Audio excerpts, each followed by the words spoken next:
തൃശൂരിലെ aided school നിയമനക്കൊള്ളയിൽ school manager V C. Praveen അറസ്റ്റിൽ. കയ്പമംഗലം പോലീസാണ് ഇയാളെ അറസ്റ്റ് ചെയ്തത്. 4 പരാതികളാണ് കയ്പമംഗലം പോലീസ് കേസെടുത്തത്. പ്രവീണിനെ 14 ദിവസത്തേക്ക് കോടതി റിമാൻഡ് ചെയ്തു.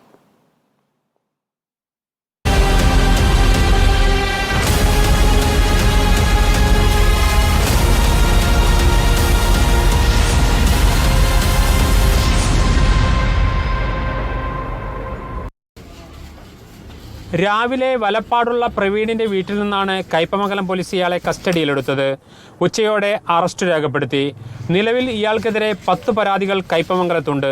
4 കേസുകളാണ് രജിസ്റ്റർ ചെയ്തത്. 406, 420 IPC 34 വകുപ്പുകൾ ചേർത്താണ് കേസ്. പ്രവീണിൻ്റെ ഭാര്യയ്ക്കെതിരെയും പരാതിയുണ്ടെങ്കിലും അറസ്റ്റിലായിട്ടില്ല. വലപ്പാട്, ചെറുതുരുത്തി പോലീസ് സ്റ്റേഷനുകളിലും ഇയാൾക്കെതിരെ പരാതിയുണ്ട്.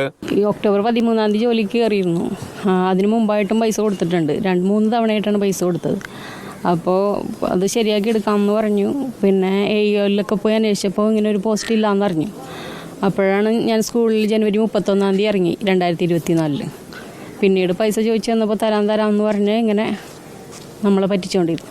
LP ടീച്ചറിന് വേക്കൻസി ഉണ്ടെന്ന്, സ്കൂളിൽ വേക്കൻസി ഉണ്ടെന്ന് പറഞ്ഞിട്ട് ജോയിൻ ചെയ്തതാണ്.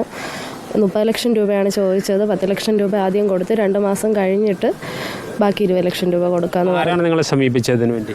മാനേജറിനെ നേരിട്ട് കാണുകയും സംസാരിക്കുകയാണ് ചെയ്തത്. പ്രവീണിൻ്റെ മുൻകൂർ ജാമ്യാപേക്ഷ തള്ളിയതിനെ തുടർന്നാണ് ഇയാളെ പോലീസ് അറസ്റ്റ് ചെയ്തത്. കയ്പമംഗലം സ്റ്റേഷനിൽ മാത്രം ലഭിച്ച പരാതിയിൽ 1.5 കോടി രൂപയുടെ തട്ടിപ്പ് ഇയാൾ നടത്തിയിട്ടുണ്ട്. റിപ്പോർട്ടർ, തൃശൂർ.